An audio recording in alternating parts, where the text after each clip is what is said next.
Ma mère a dit, tu n'es qu'un poids mort que nous portons. J'ai calmement répondu, bien.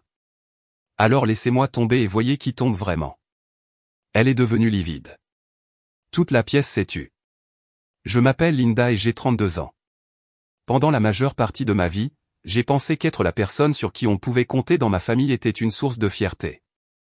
J'avais une carrière réussie dans le marketing, mon propre appartement et ce que je croyais être une relation étroite avec mes parents et mes frères et sœurs. Mais parfois, ce sont les personnes qui prétendent vous aimer le plus qui vous blessent le plus profondément. Ce qui s'est passé lors de notre réunion de famille pour Thanksgiving l'année dernière a changé tout ce que je pensais savoir sur ma place dans ce monde. Avant de partager ce qui s'est passé ce soir-là, faites-moi savoir dans les commentaires d'où vous regardez. Et n'oubliez pas de cliquer sur le bouton j'aime et de vous abonner pour découvrir d'autres histoires vraies. Vous ne croirez pas comment ce dîner de famille a tout changé à jamais. En grandissant comme l'enfant du milieu d'une famille de 5 enfants, j'ai appris très tôt que l'amour venait avec des conditions.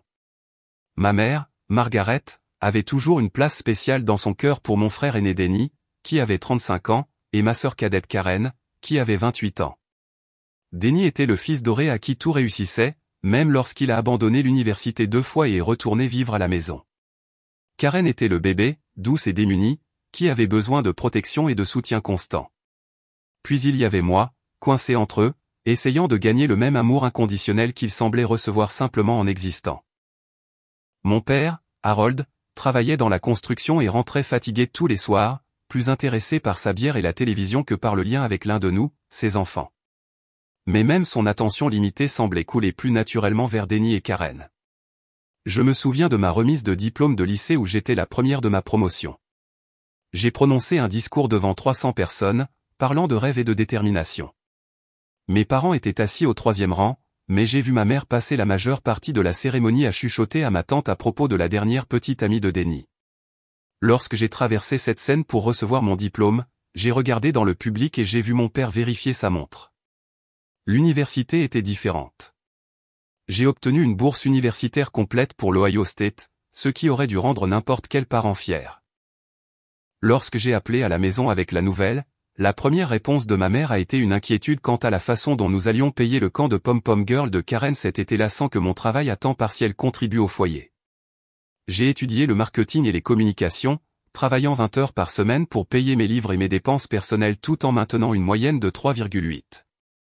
Pendant ce temps, Denny jonglait entre les collèges communautaires et les emplois à temps partiel, trouvant toujours de nouvelles idées d'entreprise qui nécessitaient une aide financière de la part de nos parents. Karen a eu du mal au lycée et j'ai passé d'innombrables heures à lui donner des cours particuliers par téléphone, l'aidant à réussir des cours que j'avais réussi des années auparavant. Après l'obtention de mon diplôme, j'ai déménagé à Columbus et j'ai commencé à travailler dans une petite agence de publicité. Le salaire n'était pas élevé au début, mais j'étais déterminé à construire quelque chose pour moi-même. Même alors, les appels téléphoniques arrivaient régulièrement. Denny avait besoin d'argent pour une caution. La voiture de Karen était tombée en panne et elle avait besoin d'aide pour les réparations. La facture de chauffage de mes parents était plus élevée que prévu. Chaque fois, je trouvais des moyens d'aider, mangeant parfois des nouilles instantanées pendant des semaines pour étirer mon budget. Lentement, ma carrière a commencé à décoller. J'ai changé d'entreprise 2 fois, augmentant à chaque fois mon salaire et mes responsabilités. Je me suis spécialisé dans les campagnes de marketing numérique pour les entreprises de soins de santé, et mon travail a commencé à être reconnu dans les publications de l'industrie. J'ai acheté ma propre voiture, meublé mon appartement et même commencé un petit fonds d'urgence. Mais la perception de ma famille à mon égard n'a jamais changé. Lorsque je rendais visite à mes parents, Denny plaisantait sur mon petit emploi de bureau tout en discutant de son dernier projet pour lancer une entreprise de camions de cuisine ou d'aménagement paysager. Karen levait les yeux au ciel lorsque je mentionnais des projets de travail, plus intéressée par la discussion de sa vie sociale et de ses drames amoureux. Mes parents semblaient considérer mon indépendance comme de l'égoïsme, comme si le succès signifiait que je me croyais meilleur qu'eux. L'ironie, c'est que plus je devenais prospère, plus ma famille dépendait de moi financièrement. Lorsque les entreprises de Denny échouaient, c'était moi qui l'aidais à payer les mensualités de sa voiture. Lorsque Karen est tombée enceinte et que son petit ami a disparu, j'ai aidé à couvrir ses frais médicaux.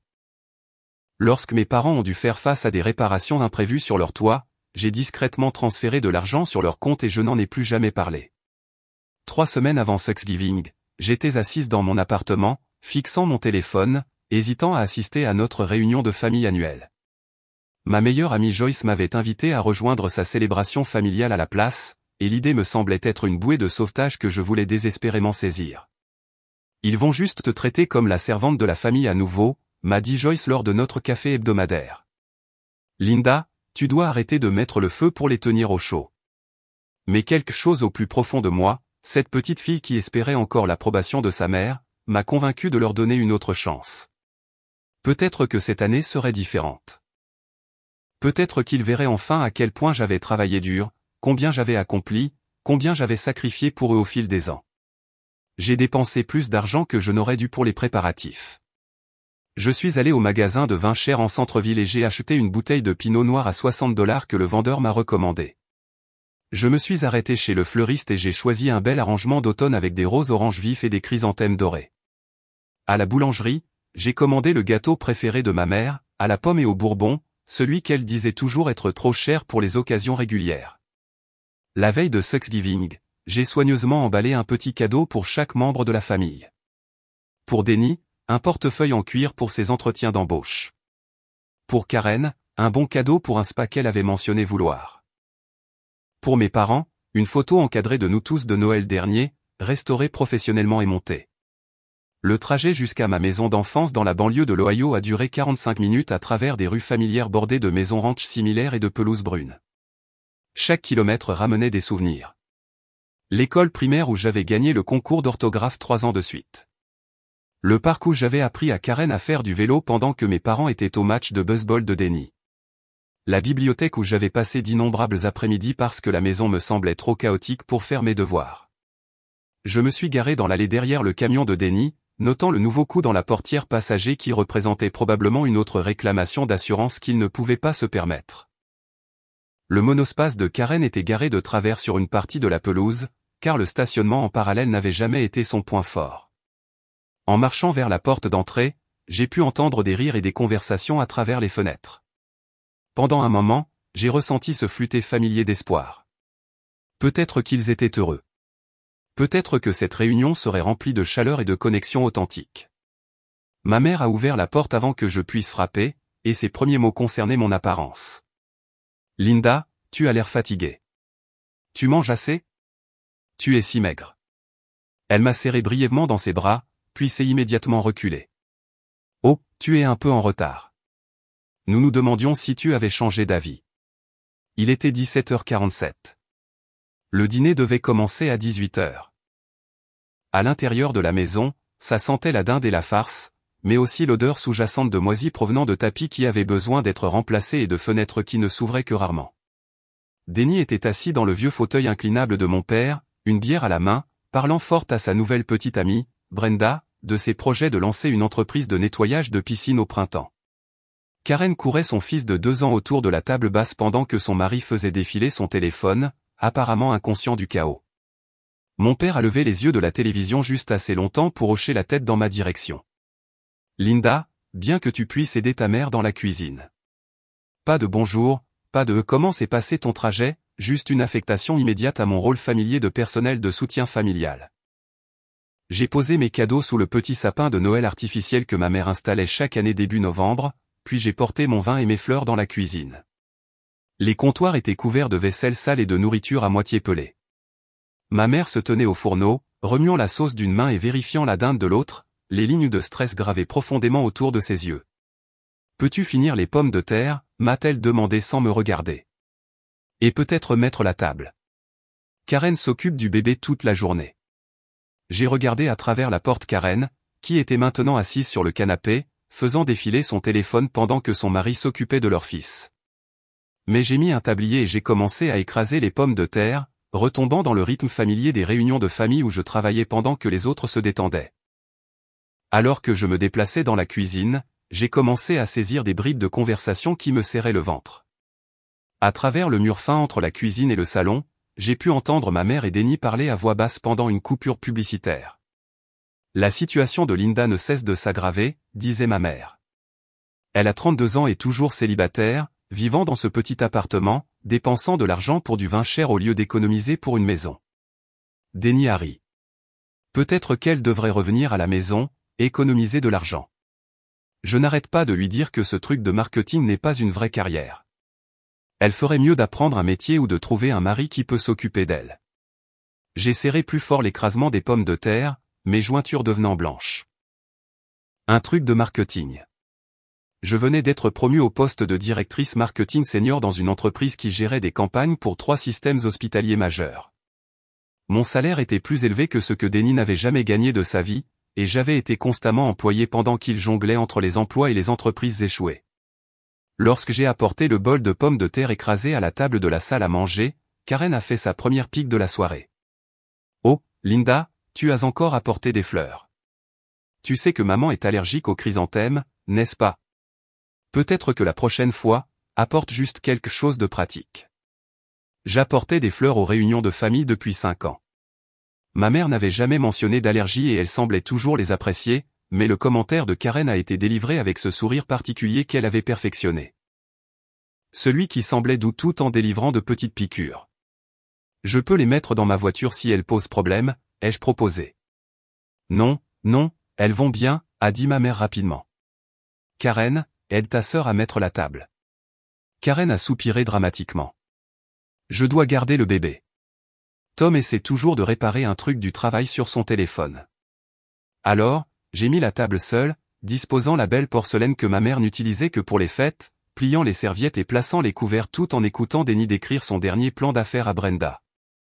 Celui-ci impliquait l'achat de voitures endommagées aux enchères et leur revente pour profit, malgré le fait que Denis ne savait rien de la réparation automobile et n'avait jamais mené à bien aucune entreprise qu'il avait commencée. Lorsque j'ai rejoint la cuisine pour aider aux dernières préparations, j'ai essayé de partager de bonnes nouvelles concernant ma récente promotion. « Maman, j'ai oublié de te dire plus tôt, j'ai été promue le mois dernier. Je suis maintenant directrice marketing senior pour l'ensemble de la division des soins de santé. » Elle a levé les yeux de la dinde puis les a baissés. « C'est bien, ma chérie. Peux-tu vérifier si les petits pains sont prêts? »« C'est bien, ma chérie. » 4 mots qui contenaient d'une manière ou d'une autre des années de rejet et d'indifférence.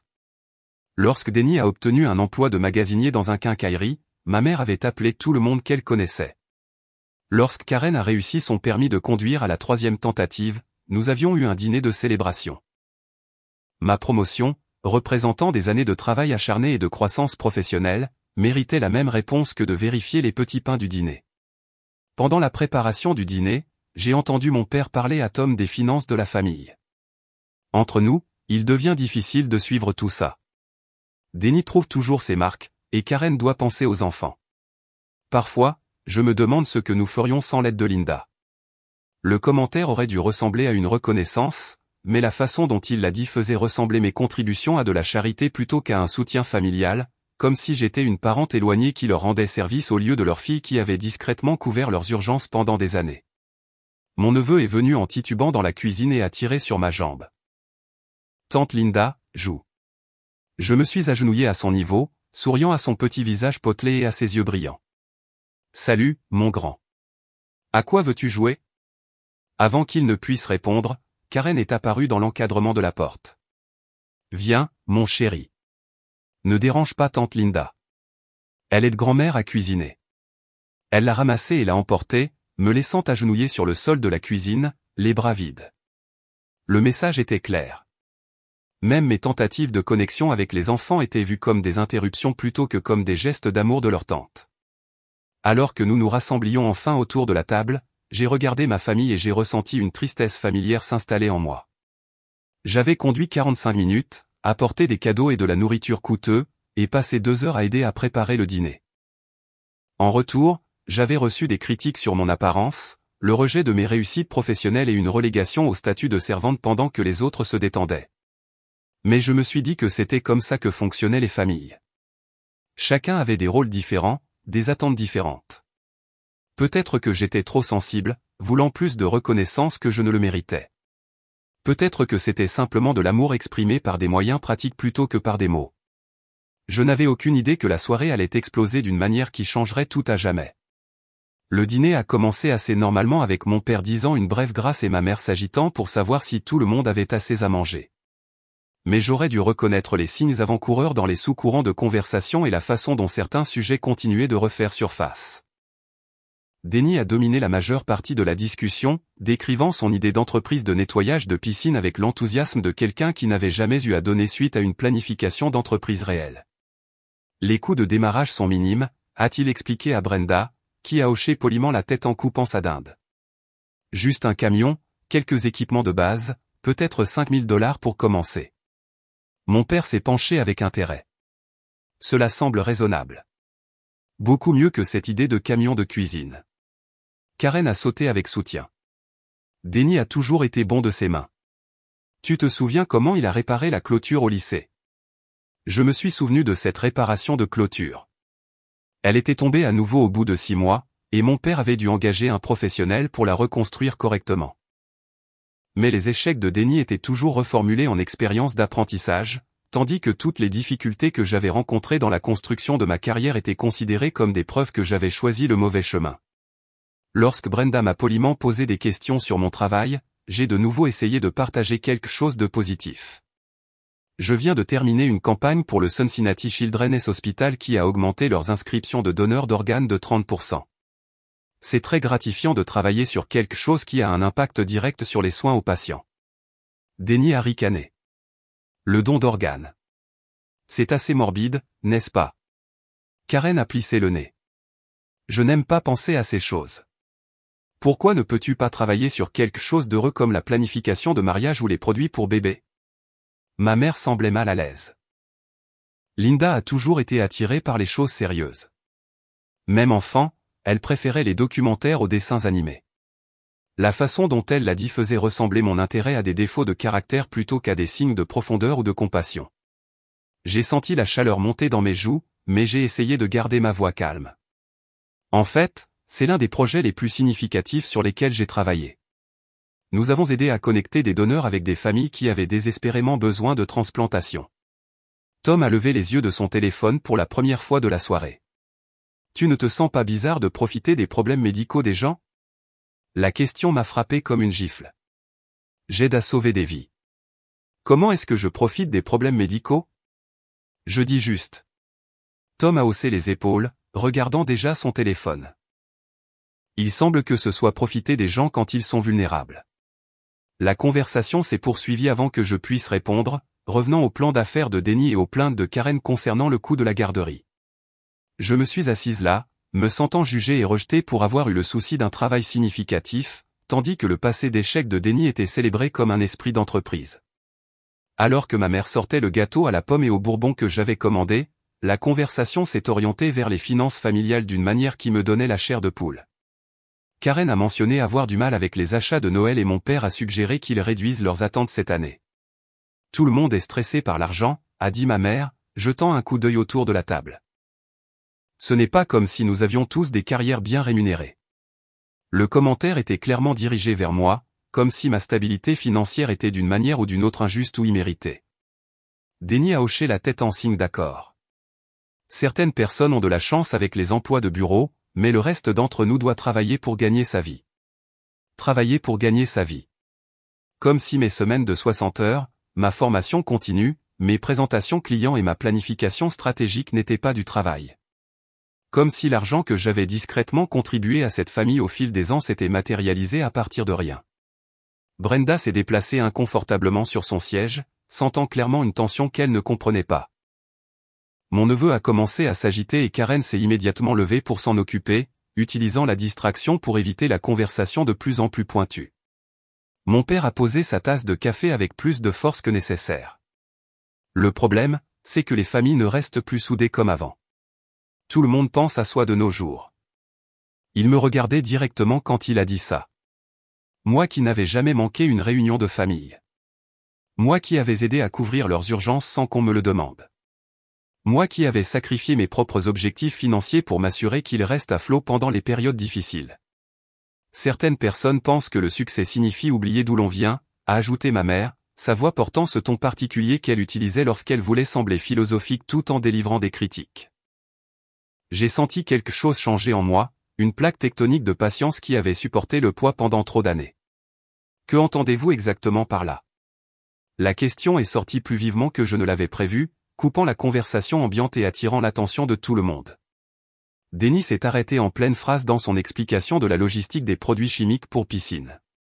Karen s'est arrêtée avec une cuillère de gâteau à mi-chemin de sa bouche. Même Tom a levé les yeux de son téléphone. Le visage de ma mère s'est légèrement empourpré.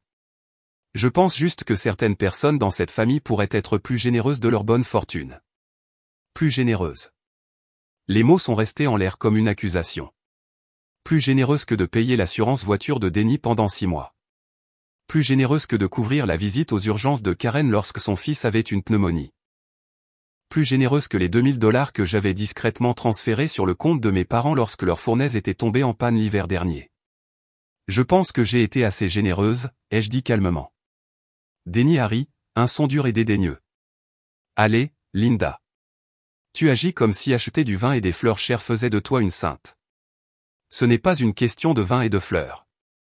Non, c'est une question d'attitude. Karen a ajouté, apparemment enhardie par le soutien de Denis. Tu as eu l'air supérieur toute la soirée, comme si tu nous rendais un grand service en étant ici. Supérieur pour avoir aidé dans la cuisine pendant qu'il regardait la télévision.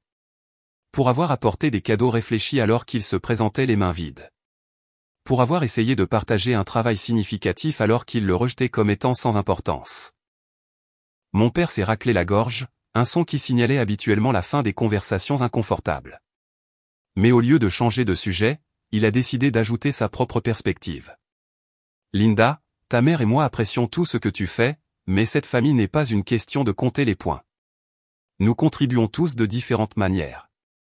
Différentes manières. Denis a contribué avec des plans d'affaires échoués et des demandes d'argent.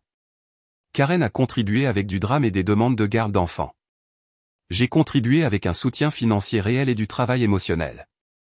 Mais d'une manière ou d'une autre, nous étions tous égaux dans nos contributions familiales. L'injustice de cela m'a frappé comme un coup physique. Pendant 32 ans, j'ai essayé de gagner leur amour et leur respect par mes réalisations, par mes sacrifices, en étant la personne sur qui on pouvait compter et qui ne demandait rien en retour. Et c'est ce que j'ai eu pour cela. Le ressentiment déguisé en préoccupation. Le rejet déguisé en harmonie familiale. Ma mère s'est penchée en avant, son visage prenant cette expression qu'elle arborait lorsqu'elle était sur le point de délivrer ce qu'elle considérait comme de l'amour dur. Linda, la vérité est que parfois tu nous fais sentir que tu nous portes comme un fardeau, comme si tu nous supportais juste. L'accusation était si éloignée de la réalité que j'ai en fait ri, un rire court et amer qui a surpris tout le monde, y compris moi-même. Un fardeau? Tu penses que je vous vois comme un fardeau? Eh bien, tu ne le fais pas, a demandé Denis. Tu ne viens jamais juste nous rendre visite. C'est toujours une grande production, tu apportes des trucs chers, agissant comme si tu nous rendais service. Je l'ai regardé, cet homme de 35 ans qui vivait au sous-sol de nos parents, qui n'avait jamais réussi à garder un emploi plus de 18 mois, qui m'avait emprunté de l'argent il y a 1 mois pour payer son camion. Quel service penses-tu que je rends exactement? La question semblait le confondre. Je ne sais pas, juste ta façon d'agir, comme si tu étais mieux que nous. Comment est-ce que j'agis comme si j'étais mieux que vous? Karen a sauté à nouveau dans la conversation, sa voix montant avec indignation. Tu dois toujours parler de ton travail, de ton appartement, de tes promotions. C'est comme si tu nous frottais au visage que tu as de l'argent et pas nous. Argent qu'ils avaient emprunté. Promotion que j'avais gagnée grâce à des années de travail acharné pendant qu'ils critiquaient mes choix de carrière. Un appartement que j'avais meublé soigneusement et seul pendant qu'ils vivaient avec le soutien familial. Je parle de mon travail parce que c'est ma vie, ai-je dit lentement. De la même manière que tu parles de tes enfants ou que Denis parle de ses idées d'entreprise. C'est différent, a dit ma mère fermement. Les enfants et les rêves sont ce dont la famille parle. Le travail, c'est juste du travail. Le travail, c'est juste du travail. La carrière que j'avais bâtie à partir de rien, l'expertise que j'avais développée, la reconnaissance que j'avais acquise dans mon domaine réduite à juste du travail. Alors que les fantasmes de Denis sur le nettoyage de piscine étaient traités comme des rêves légitimes dignes du soutien familial, j'ai senti la dernière fibre de ma patience commencer à se rompre. Alors, mon travail n'a pas d'importance. Mais les entreprises théoriques de Denis, oui. Au moins, Denis essaie de construire quelque chose pour lui-même au lieu de simplement gagner de l'argent sur les problèmes des autres, a dit Karen avec véhémence. Et voilà encore, l'accusation selon laquelle mon travail significatif était en quelque sorte une exploitation, tandis que le schéma d'échec de Denny était un effort noble. J'ai regardé autour de la table ces personnes que j'avais aimées et soutenues pendant toute ma vie d'adulte et, soudain, je les ai vues clairement pour la première fois. Elles n'étaient pas reconnaissantes de mon aide. Elles la ressentaient avec amertume. Elles ne considéraient pas mon succès comme quelque chose à célébrer. Elles le voyaient comme une preuve que je me croyais meilleur qu'elles. Et le pire, c'est qu'elles croyaient sincèrement que j'étais le problème dans cette dynamique familiale. La voix de ma mère a coupé ma prise de conscience comme une lame. Linda, je pense que tu dois comprendre quelque chose. Cette famille t'a porté toute ta vie, et maintenant tu agis comme si tu n'avais plus besoin de nous. Me porter? Les mots m'ont frappé comme un coup physique, me coupant le souffle et me laissant sans voix. Me porter comment, ai-je demandé calmement. Émotionnellement, financièrement, dans tous les sens qui comptent. Elle a continué, sa voix gagnant en force à mesure qu'elle s'échauffait. Nous avons toujours été là pour toi, soutenant tes choix, même quand nous n'étions pas d'accord avec eux. Me soutenir? Comme quand ils se sont plaints de mon cursus universitaire, de ma carrière, de ma décision de vivre indépendamment, de mon choix de rester célibataire et de me concentrer sur la construction de ma vie. Tu m'as soutenu financièrement, ai-je répété lentement. Bien sûr que nous l'avons fait, a dit Denny avec impatience. La famille soutient la famille. C'est comme ça que ça marche. Je l'ai regardé, me demandant s'il se souvenait sincèrement des paiements de voiture, des primes d'assurance, des prêts d'urgence qui n'ont jamais été remboursés, ou s'il avait simplement réécrit l'histoire dans son esprit pour faire de lui le généreux au lieu du bénéficiaire. J'essaie de comprendre, ai-je dit prudemment, comment spécifiquement cette famille m'a soutenu financièrement.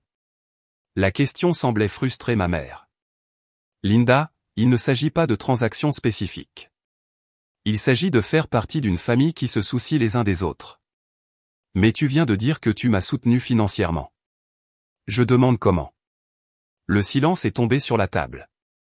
Denny tripotait sa serviette. Karen s'affairait à nettoyer les miettes de gâteau du visage de son fils.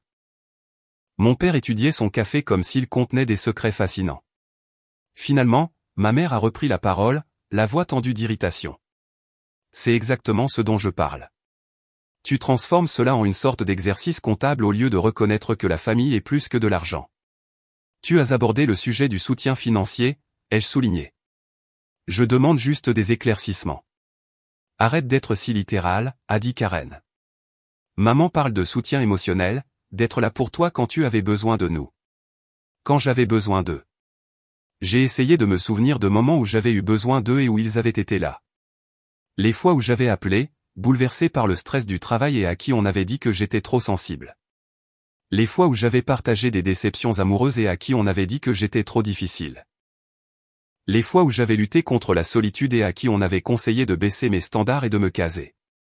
J'apprécie le soutien émotionnel, ai-je dit calmement. Mais je suis toujours confuse quant au soutien financier que vous avez mentionné. Le visage de ma mère commençait à rougir de colère. Pour l'amour de Dieu, Linda, nous t'avons élevée, n'est-ce pas? Nous t'avons nourri, habillé et donné un toit pendant 18 ans. C'est du soutien financier. Il y a 18 ans. Elle parlait d'obligations parentales de base depuis que j'étais enfant, les utilisant pour justifier sa prétention que cette famille m'avait porté financièrement. Maman, ça s'appelle être parent. Ce n'est pas la même chose que de soutenir financièrement un enfant adulte. N'ose pas me faire la leçon sur ce que c'est d'être parent, a-t-elle dit sèchement. Nous avons sacrifié beaucoup pour vous, les enfants, et nous n'avons pas suivi chaque sou comme un requin. Requin. Pour avoir posé des questions sur le soutien financier qu'elle prétendait avoir fourni. Pour avoir voulu des éclaircissements sur ces accusations. Denny s'est penché en avant, le visage grave. Linda, tu es vraiment égoïste en ce moment. Cette famille a toujours été là pour toi, et maintenant tu agis comme si tu ne nous devais rien. Nous devions? Le mot est resté en suspens entre nous, clarifiant tout. Ils croyaient que je leur devais quelque chose. Mon succès, mon argent, ma gratitude, ma soumission. Ils croyaient qu'en m'élevant, ils avaient acheté le droit à mes revenus d'adulte et à ma gratitude éternelle. Que vous dois-je, ai-je demandé. Le respect, a dit ma mère immédiatement. L'appréciation pour tout ce que nous avons fait pour toi. Et qu'avez-vous fait pour moi en tant qu'adulte? La question semblait l'irriter. Nous t'avons aimé inconditionnellement, ce qui ne peut pas être dit de ton attitude envers cette famille. Inconditionnellement. Un amour qui venait avec des critiques constantes, des attentes financières et des demandes de gratitude. Un amour qui exigeait que je minimise mes réalisations et que je subventionne leurs échecs. Si tu m'aimes inconditionnellement, pourquoi mon succès te dérange-t-il autant? Ton succès ne nous dérange pas, a dit Denny avec impatience. Ton attitude à propos de ton succès nous dérange. Quelle attitude? Comme si tu étais meilleur que nous, a dit Karen à nouveau. Comme si tu avais dépassé ta famille. J'ai regardé autour de la table leurs visages, tous concentrés sur moi avec des degrés variables de frustration et de colère. Ils croyaient sincèrement que ma fierté silencieuse de mes réalisations était de l'arrogance. Ils pensaient honnêtement que mon indépendance financière était une trahison des valeurs familiales. Ils pensaient vraiment que j'étais l'égoïste dans cette dynamique. Et soudain, avec une clarté cristalline, j'ai compris exactement ce qui se passait. Il ne s'agissait pas d'amour ou de loyauté familiale. Il s'agissait de contrôle. Tant que je restais reconnaissante et soumise, acceptant leur version de la réalité où j'étais la chanceuse qui avait d'une manière ou d'une autre trébuché vers le succès, ils pouvaient continuer à bénéficier de mes réalisations tout en conservant leur sentiment de supériorité. Mais au moment où j'ai montré le moindre signe de reconnaissance de ma propre valeur, la moindre indication que je pourrais arrêter d'accepter leur récit, je suis devenu une menace qui devait être neutralisée. La voix de ma mère a coupé ma réalisation comme un dernier clou dans le cercueil de mes illusions. Linda, je vais être franche avec toi. Parfois, cette famille a l'impression que tu n'es qu'un poids mort. Nous te traînons par obligation. Un poids mort. Les mots m'ont frappé comme un coup physique, me coupant le souffle et me laissant sans voix. Un poids mort. Après des années de soutien financier, de travail émotionnel et de présence inconditionnelle dans leur vie, j'étais un poids mort. Qu'ils traînaient par obligation. La pièce est devenue complètement silencieuse. Même mon neveu a arrêté de baragouiner dans sa chaise haute. Denny a regardé ma mère comme s'il n'arrivait pas à croire qu'elle l'avait dit. Le visage de Karen est devenu pâle. Mon père a posé sa tasse de café et a détourné le regard. Mais ma mère a continué, apparemment inconsciente de l'impact dévastateur de ses mots. Nous continuons à t'inclure, nous essayons de te faire sentir partie de la famille, mais tu prends et tu prends sans rien rendre. Prendre et prendre. Moi qui avais donné des milliers de dollars et d'innombrables heures de travail émotionnel non rémunéré à cette famille. Moi qui avais sacrifié mes propres objectifs financiers pour assurer leur stabilité. Moi qui ne leur avais jamais rien demandé d'autre que le respect et la reconnaissance de base. Quelque chose en moi a changé, une plaque tectonique de tolérance qui s'est enfin fissurée sous le poids des années de blessures et de déceptions accumulées. J'ai ressenti un calme étrange s'installer en moi. Le genre de clarté qui vient lorsque vous arrêtez enfin de lutter contre la réalité et l'acceptez complètement. J'ai regardé ma mère, cette femme qui m'avait mise au monde et m'avait élevé, puis passé toute ma vie d'adulte à essayer de me diminuer, et j'ai souri. Bien, ai-je dit calmement. Alors lâchez-moi et voyez qui tombe vraiment. L'effet de mes mots a été immédiat et électrique. Le visage de ma mère est passé de rouge à complètement blanc en un battement de cœur. Sa bouche s'est ouverte et fermée sans son, comme un poisson haletant pour de l'air. Denny s'est redressé sur sa chaise, soudain alerte. Karen a en fait laissé tomber sa fourchette, le cliquetis résonnant dans le silence absolu qui était tombé sur la pièce. « Que as-tu dit » a murmuré ma mère. J'ai dit « bien. Si je suis un poids mort que vous traînez par obligation, alors lâchez-moi. Voyons qui tombe vraiment quand vous le faites. » Mon père s'est raclé la gorge mal à l'aise. Linda, ta mère ne voulait pas dire ça comme ça. Je me suis tourné pour le regarder. Cet homme qui avait passé toute ma vie à laisser ma mère parler au nom de la famille pendant qu'il se cachait derrière son journal et ses émissions de télévision. Comment voulait-elle le dire, papa? Il s'est déplacé sur son siège, évitant mes yeux. Elle est juste frustrée. Nous le sommes tous. Cette conversation a dégénéré. Non, ai-je dit calmement. Cette conversation est devenue honnête. Pour la première fois depuis 32 ans, maman dit exactement ce qu'elle pense de moi. Je suis un poids mort. Cette famille me traîne par obligation. Ce n'est pas ce que je voulais dire, a dit ma mère rapidement, mais sa voix manquait de conviction. Alors qu'est-ce que tu voulais dire? Elle a cherché ses mots, son visage passant par des expressions de panique, de colère et de confusion. Je voulais dire que parfois tu nous fais sentir que nous ne sommes plus importants pour toi. En ayant une carrière réussie, en agissant avec supériorité à ce sujet. J'ai ressenti ce calme étrange s'approfondir, comme si je m'enfonçais dans de l'eau tiède.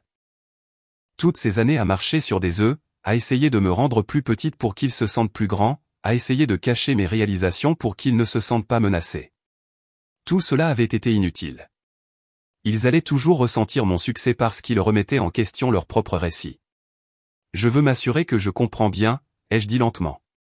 Tu penses que je me crois supérieur à vous parce que j'ai un bon travail et mon propre appartement. Ce n'est pas ce que tu as, Denny a dit désespérément. C'est ta façon d'agir à propos de ce que tu as. Comment est-ce que j'agis? Comme si ça te rendait meilleur que nous. Je me suis penché en arrière sur ma chaise, étudiant son visage. Denny, quand la dernière fois m'as-tu félicité pour quoi que ce soit? La question semblait le surprendre. Qu'est-ce que tu veux dire? Je veux dire, quand la dernière fois il s'est passé quelque chose de bien pour moi et que tu as exprimé un vrai bonheur pour mon succès?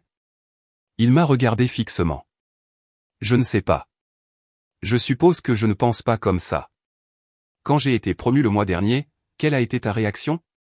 Silence. Quand j'ai acheté ma voiture il y a 2 ans, qu'est-ce que tu as dit? Encore du silence.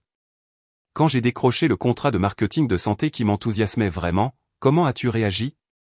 Denny semblait de plus en plus mal à l'aise.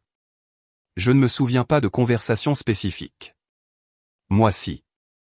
Tu as dit que le marketing consistait juste à pousser des produits dont les gens n'avaient pas besoin. Tu as dit que j'avais de la chance de trouver quelque chose qui payait bien pour un travail aussi facile. Je ne voulais rien de mal par là. Comment voulais-tu dire? Il a eu du mal à trouver une réponse. Je suppose que je voulais juste dire que certaines personnes ont des chemins plus faciles que d'autres. Des chemins plus faciles? Penses-tu que ma carrière a été facile? Plus facile que le travail physique. Je l'ai regardé.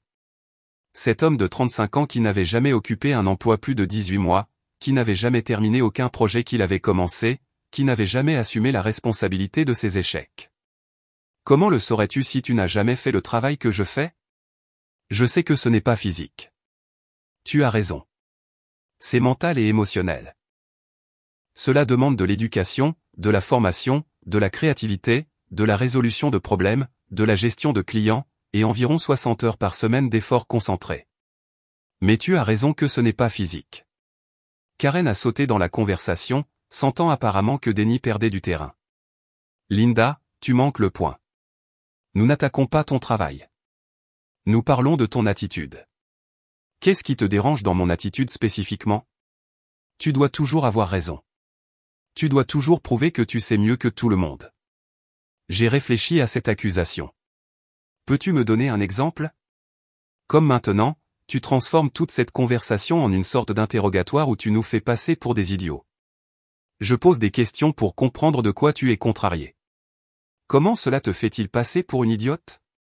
Tu vois, tu recommences. Agissant comme si tu étais une sorte d'avocate ou quelque chose comme ça. Agir comme une avocate. Pour vouloir de la clarté dans la communication. Pour refuser d'accepter des accusations vagues sans exemple spécifique. Karen, je vais te poser une question directe, et j'apprécierais une réponse directe. Crois-tu que je me considère meilleur que toi? Elle s'est déplacée inconfortablement sur son siège. Parfois, on a l'impression. Ce n'est pas ce que j'ai demandé. Crois-tu que personnellement, je me considère comme une meilleure personne que toi? Je ne sais pas ce que tu penses, mais tu viens de m'accuser d'agir avec supériorité. Si tu ne sais pas ce que je pense, comment peux-tu savoir comment j'agis? Ma mère a claqué sa main sur la table, faisant sauter la vaisselle. Arrête ça, Linda. Arrête de tout retourner et de nous faire passer pour des idiots.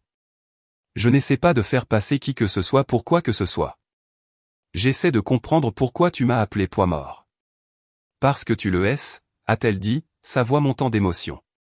Tu prends de la place dans cette famille. Tu exiges de l'attention et de la reconnaissance, mais tu ne donnes rien en retour. Ne rien donner en retour. L'accusation est restée en l'air comme la fumée d'un incendie qui détruisait enfin tout. J'ai fouillé dans mon sac et sorti mon téléphone, parcourant mon application bancaire jusqu'à ce que je trouve ce que je cherchais. Ensuite, j'ai posé le téléphone sur la table où tout le monde pouvait voir l'écran. Voici mon relevé bancaire des 12 derniers mois, ai-je dit calmement. Voulez-vous que je le parcours ligne par ligne et que je vous montre tout ce que je n'ai pas rendu à cette famille? Le visage de ma mère est devenu encore plus pâle. Linda, ne fais pas ça. Ne fais pas quoi? Ne leur montre pas la vérité. Denny s'est penché pour regarder l'écran du téléphone, le visage confus. Qu'est-ce que nous regardons?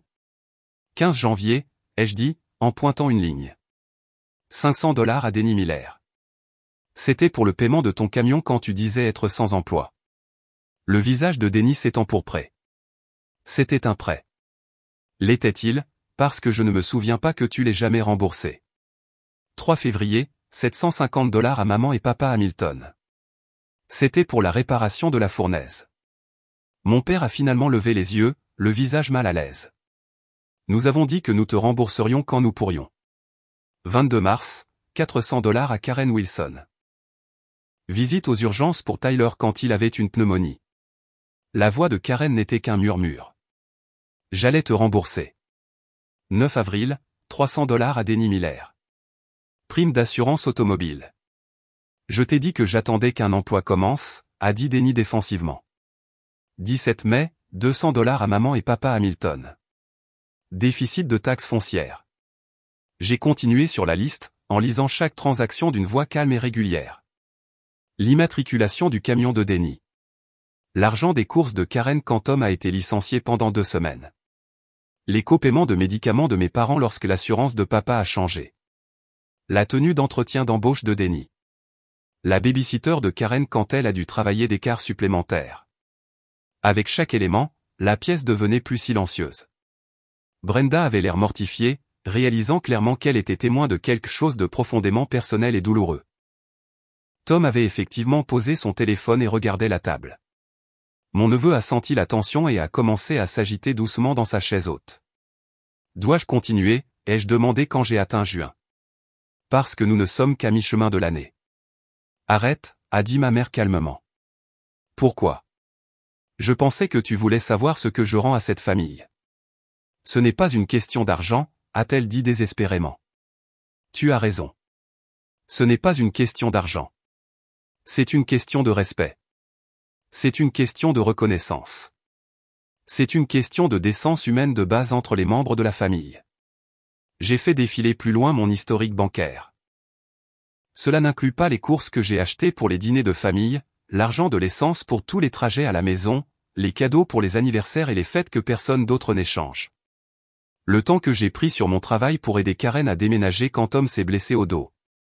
Denny regardait la table, le visage rouge de gêne et de colère. Tu n'étais pas obligé de faire tout ça. Tu as absolument raison. Je n'étais pas obligé. J'ai choisi de le faire parce que je pensais que c'est ce que font les familles les unes pour les autres. Je pensais que l'amour s'exprimait par l'action, par être là quand les gens ont besoin de toi.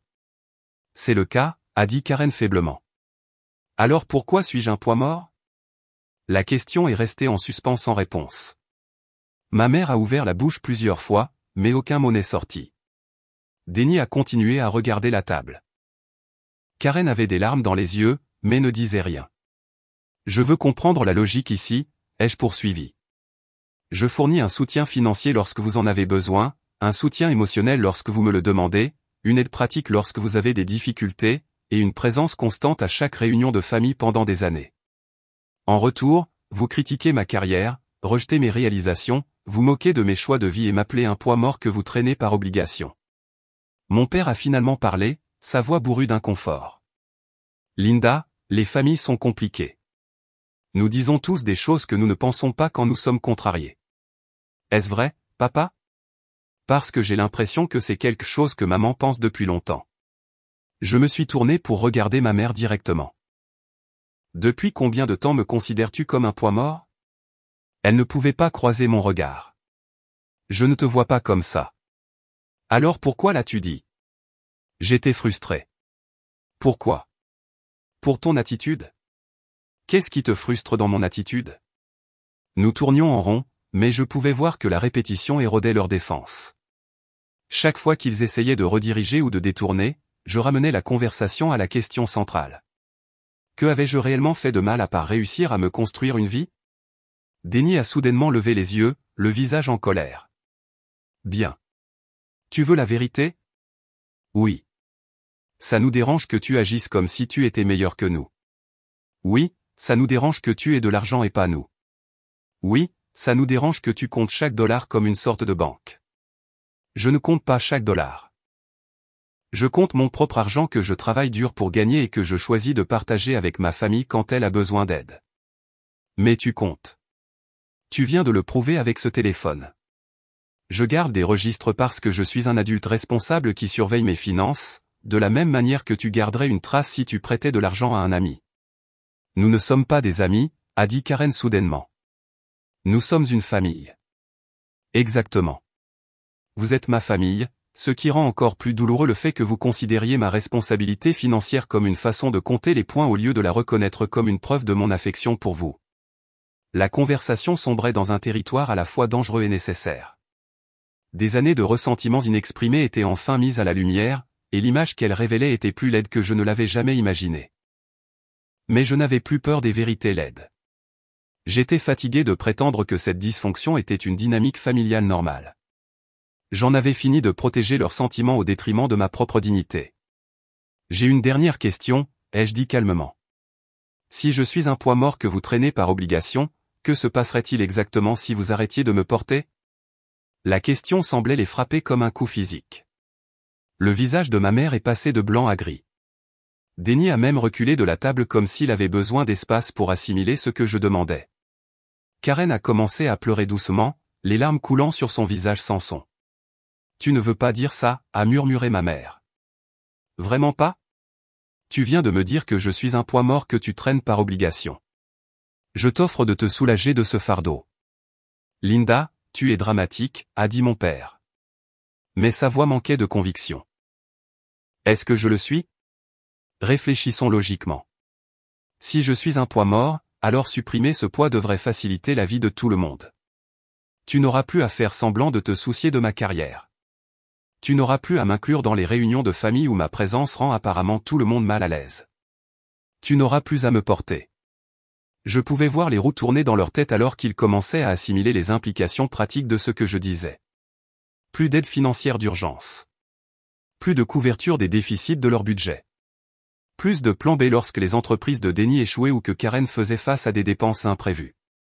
Mais tu abandonnerais aussi ta famille, a dit ma mère désespérément. Tu serais seul.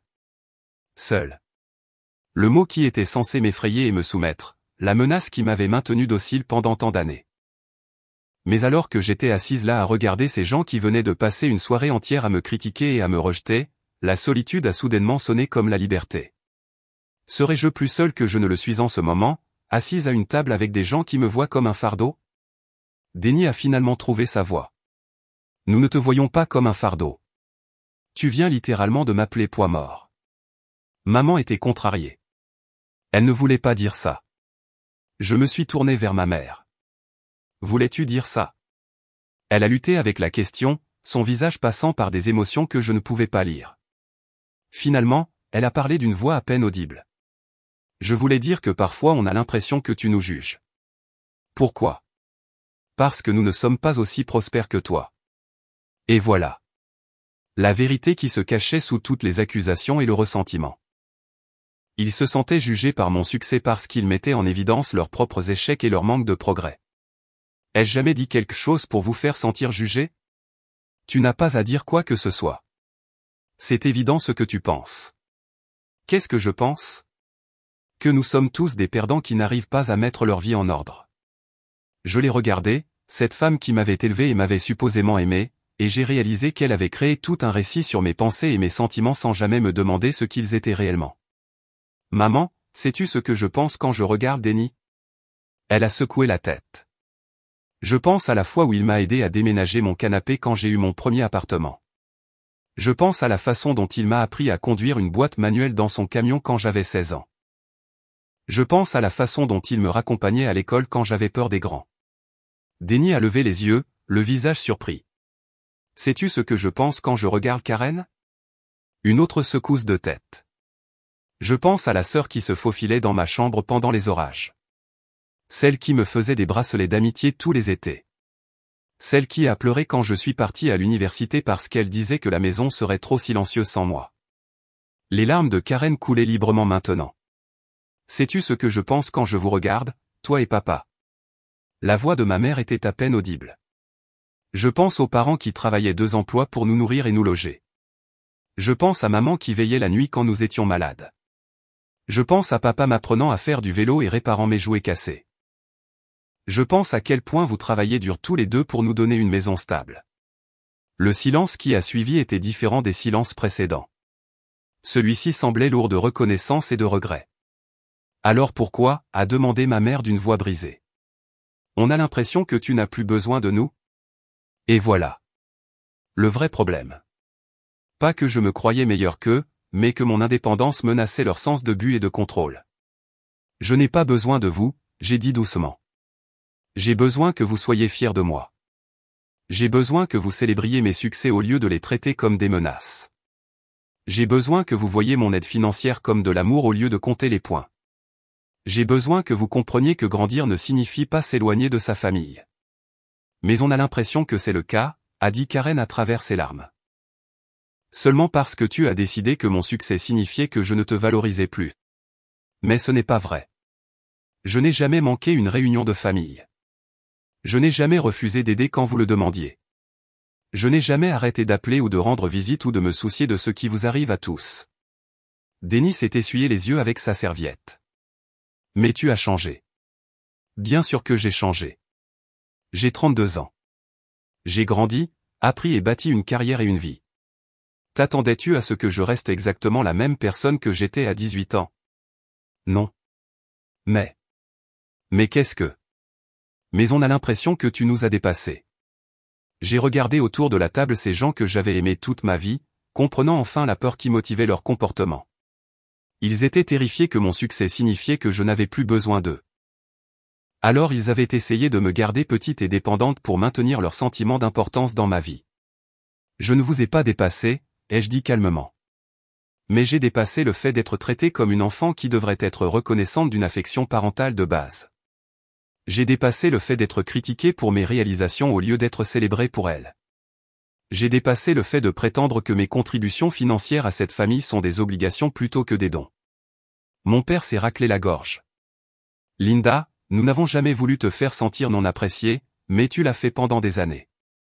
Alors que faisons-nous maintenant, a demandé ma mère, sa voix petite et perdue. Je l'ai regardée, cette femme qui m'avait donné la vie puis avait passé des décennies à essayer de la diminuer, et j'ai senti quelque chose changer en moi. Pas le pardon exactement, mais la reconnaissance qu'elle fonctionnait à partir de ses propres peurs et limitations. Maintenant, vous décidez si vous voulez une relation avec moi en tant qu'adulte ou si vous voulez continuer à maintenir l'illusion que je suis toujours la petite fille qui avait besoin de votre permission pour exister. Bien sûr que nous voulons une relation avec toi, a dit Denis rapidement. Alors il faut que ce soit différent. Il faut que ce soit basé sur le respect mutuel plutôt que sur l'obligation. Il faut qu'il y ait une reconnaissance de mes réalisations au lieu d'un ressentiment à leur sujet. Il faut qu'il soit reconnu que je contribue à cette famille au lieu de lui prendre. Karen a hoché la tête avec enthousiasme. Nous pouvons faire ça. Peux-tu? Parce que cela signifie célébrer mes promotions au lieu de les qualifier de chance. Cela signifie me poser des questions sur mon travail au lieu de le rejeter. Cela signifie dire merci quand j'aide au lieu d'agir comme si je vous le devais. La demande semblait simple, mais j'ai pu voir d'après leur visage qu'elle représentait un changement fondamental dans la façon dont cette famille avait fonctionné pendant des décennies.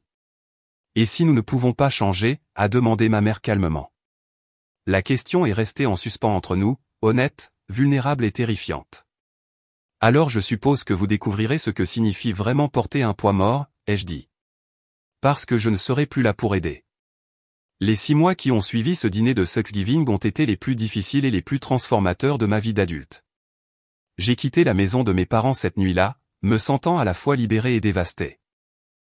Pour la première fois de ma vie, j'avais dit toute ma vérité à ma famille, et les conséquences étaient à la fois exactement ce que j'avais prévu et rien de ce à quoi je m'étais préparé. Les premières semaines ont été les plus difficiles. Mon téléphone sonnait constamment avec des appels auxquels je ne répondais pas. Denis laissait des messages vocaux allant de la colère à des excuses en passant par le désespoir. Karen envoyait de longs SMS expliquant pourquoi elle avait agi comme elle l'avait fait, demandant pardon, promettant que les choses seraient différentes. Ma mère oscillait entre justifications défensives et appels larmoyants à la réconciliation. Mais j'avais dit ce que je pensais. J'en avais fini d'être le filet de sécurité financier et émotionnel de la famille tout en ne recevant que des critiques et du ressentiment en retour. Pour la première fois de ma vie d'adulte, je me suis concentré entièrement sur mes propres besoins et objectifs.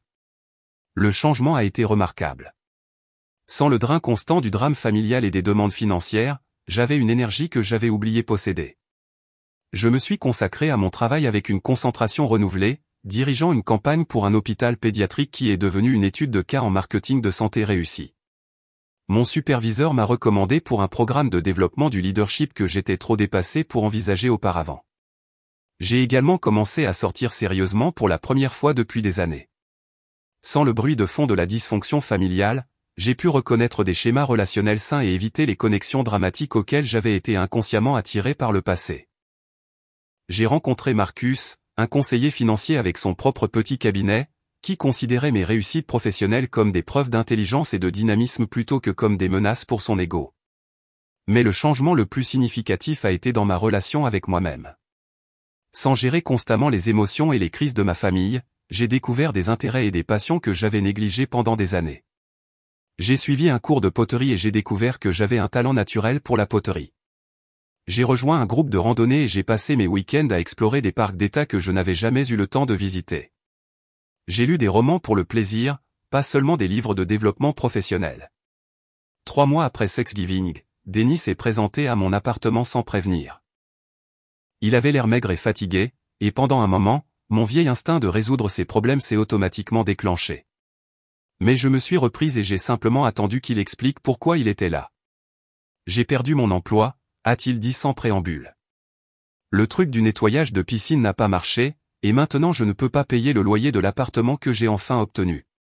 J'ai ressenti une pointe familière de sympathie et d'obligation, mais je me suis aussi souvenu de son attitude dédaigneuse envers mon travail et de sa présomption confortable que mon aide financière était quelque chose qu'il méritait plutôt que quelque chose qu'il devrait apprécier. Je suis désolé de l'apprendre, ai-je dit. As-tu parlé à maman et papa pour qu'ils t'aident? Son visage s'est empourpré. Ils ne peuvent pas aider. Les heures de papa ont été réduites et il lutte déjà. Bien sûr qu'il luttait.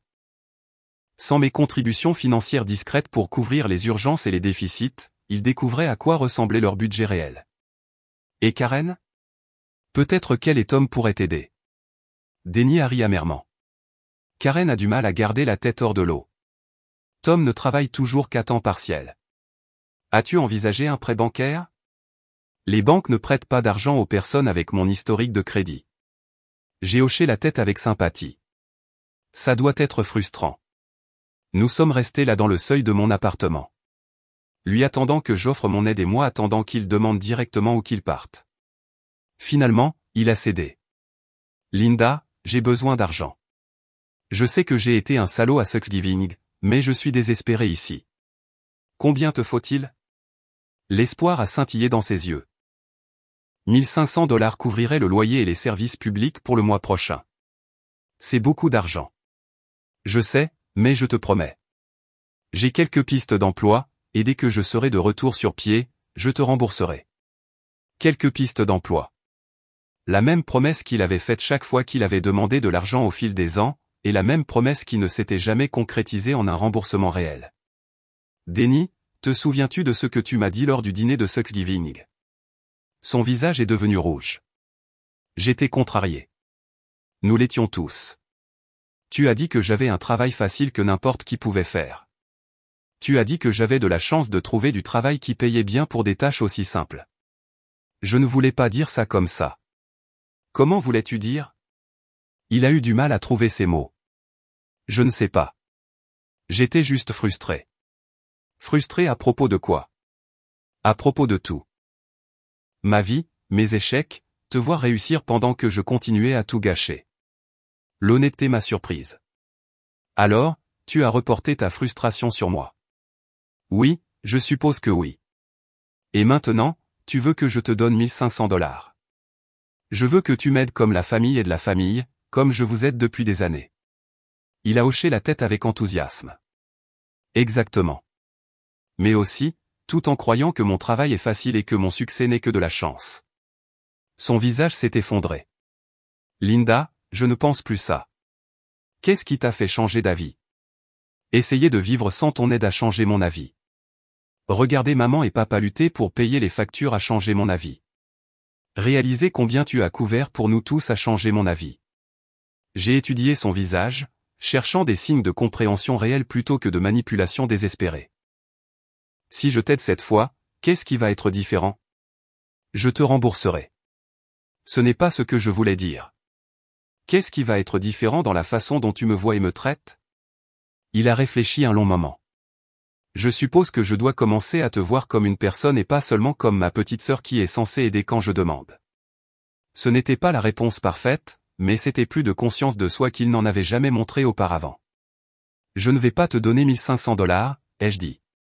Son visage s'est effondré de déception et de colère. Linda, s'il te plaît.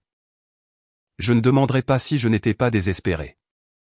Cependant, je vais te prêter 800 $ avec un plan de remboursement écrit et la promesse que c'est la dernière fois que je t'aide financièrement, à moins que tu ne puisses démontrer que tu as apporté de réels changements dans ta gestion de l'argent et de ton emploi. Il m'a regardé, traitant l'offre. Tu veux que je signe quelque chose? Je veux que nous soyons tous les deux clairs sur les attentes afin qu'il n'y ait pas de confusion plus tard. Ça semble un peu froid pour la famille. Denny, ce qui semble froid pour moi, c'est de passer des années à t'aider tout en entendant que mon travail n'a pas d'importance et que mon succès n'est que de la chance. Ce qui semble froid, c'est d'être appelé poids mort après avoir fourni un soutien financier chaque fois que tu en avais besoin. Il a grincé. Je suis désolé pour ça. Nous le sommes tous. Désolé assez pour changer la façon dont tu me traites. Oui. Alors prouve-le. Accepte le prêt avec des conditions claires. Suis le remboursement et commence à traiter ma carrière avec le même respect que tu voudrais pour la tienne. Il a accepté, bien que j'ai pu voir que cela lui coûtait quelque chose d'accepter de l'aide avec des conditions. Nous avons rédigé un simple accord de remboursement et j'ai transféré l'argent sur son compte. Mais plus important encore, il m'a remercié sincèrement et m'a posé des questions sur mon travail avec ce qui semblait être un réel intérêt. Des conversations similaires ont eu lieu avec d'autres membres de la famille au cours des mois suivants. Karen a appelé en pleurant au sujet de factures médicales imprévues et je l'ai aidé à demander un plan de paiement à l'hôpital au lieu de simplement couvrir le coût moi-même. Mes parents ont eu du mal avec les réparations à domicile et j'ai recherché des entrepreneurs et des options de financement avec eux au lieu de simplement écrire un chèque. Chaque interaction exigeait qu'ils reconnaissent mon expertise et ma valeur au lieu de simplement accepter mon aide comme quelque chose qu'ils méritaient. C'était inconfortable pour tout le monde au début, mais progressivement, cela a commencé à changer la dynamique entière de nos relations. Le plus grand changement est venu de ma mère. 4 mois après notre dîner explosif, elle m'a appelé et m'a demandé si elle pouvait venir me rendre visite. Pas pour de l'argent, pas pour de l'aide en cas de crise, mais parce qu'elle voulait voir ma vie et comprendre qui j'étais devenu. Elle a passé un samedi entier dans mon appartement, regardant mes livres et mes œuvres d'art, rencontrant Marcus quand il est passé, posant des questions détaillées sur mes projets de travail et mes objectifs futurs. Pour la première fois de ma vie d'adulte, elle semblait sincèrement curieuse de moi en tant que personne plutôt que frustrée par mon incapacité à correspondre à ses attentes. Je te dois des excuses, a-t-elle dit alors que nous étions assises sur mon canapé à boire du café. J'avais tellement peur de te perdre que j'ai essayé de te garder petite et dépendante. Je pensais que si tu avais besoin de nous, tu reviendrais toujours à la maison. Je n'ai jamais cessé d'avoir besoin de vous, ai-je dit. J'avais juste besoin de vous différemment qu'enfant. Je ne pouvais pas voir la différence. Pour moi, l'indépendance ressemblait à un rejet. Mais ce n'était pas le cas. C'était de la croissance. Elle a hoché la tête, les larmes aux yeux. Je le sais maintenant. Regardez à quel point nous avons tous lutté sans ton aide m'a fait réaliser à quel point tu maintenais cette famille unie. Je n'essayais pas de maintenir qui que ce soit. J'essayais juste de vous aimer de la meilleure façon que je savais faire, en résolvant nos problèmes au lieu de nous faire les affronter. Ce fut un moment de clarté qui nous surprit tous les deux. Peut-être que nous faisions tous les deux les choses mal, ai-je dit. Peut-être, mais je veux faire mieux maintenant. Aujourd'hui, près d'un an après ce dîner de Thanksgiving dévastateur, ma relation avec ma famille est fondamentalement différente. Pas parfaite, mais honnête d'une manière qu'elle n'a jamais été auparavant. Denny travaille régulièrement pour la première fois depuis des années et a même effectué 2 paiements sur son prêt. Karen s'est inscrite à des cours en ligne pour terminer son diplôme et a cessé de me demander de résoudre des problèmes qu'elle peut gérer elle-même. Mes parents ont appris à gérer leurs finances sans mes subventions secrètes, et ils ont découvert qu'ils étaient plus capables qu'ils ne le pensaient. Plus important encore, ils ont appris à considérer mon succès comme quelque chose à célébrer plutôt que comme quelque chose qui menace leur estime de soi. Lorsque j'ai été promue directrice du marketing le mois dernier, ma mère m'a appelé pour me féliciter et m'a posé des questions détaillées sur mes nouvelles responsabilités. Denis a envoyé une carte disant qu'il était fier d'avoir une sœur qui avait travaillé si dur pour atteindre ses objectifs. Karen a publié ma promotion sur les réseaux sociaux, m'appelant une source d'inspiration. Les changements n'ont pas été immédiats ni faciles. Il y a eu des revers et des disputes et des moments où je me suis demandé si j'avais fait une terrible erreur en forçant cette confrontation. Mais progressivement, nous avons tous appris de nouvelles façons de nous relier, basées sur le respect plutôt que sur l'obligation, l'appréciation plutôt que le ressentiment. J'ai appris que fixer des limites ne signifie pas couper les ponts. Cela signifie définir quel type de traitement vous êtes prêt à accepter et à quel type de relation vous êtes prêt à participer. J'ai appris qu'aider les gens peut en fait leur nuire si cela les empêche de développer leurs propres compétences d'adaptation et leur autonomie. Plus important encore, j'ai appris que l'amour ne devrait pas vous obliger à vous faire plus petite pour que les autres se sentent plus grands. Ma famille a appris que le succès n'est pas une ressource limitée. Mes réalisations ne diminuent pas leur valeur ou leur potentiel. Ils ont appris que l'aide financière est un don, pas une obligation, et que les dons doivent être reçus avec gratitude plutôt qu'avec attente. Ils ont appris que regarder quelqu'un que l'on aime grandir et réussir devrait procurer de la joie, pas de la compétition. La leçon la plus puissante pour nous tous a été de comprendre la différence entre porter quelqu'un et se noyer avec lui. Pendant des années, j'ai pensé que l'amour signifiait absorber leurs problèmes et leurs émotions, prendre la responsabilité de leurs échecs et de leurs crises. Je pensais qu'être nécessaire signifiait être épuisé. Mais le véritable amour signifie soutenir les gens pendant qu'ils apprennent à se soutenir eux-mêmes. Cela signifie célébrer leur croissance plutôt que d'encourager leur stagnation.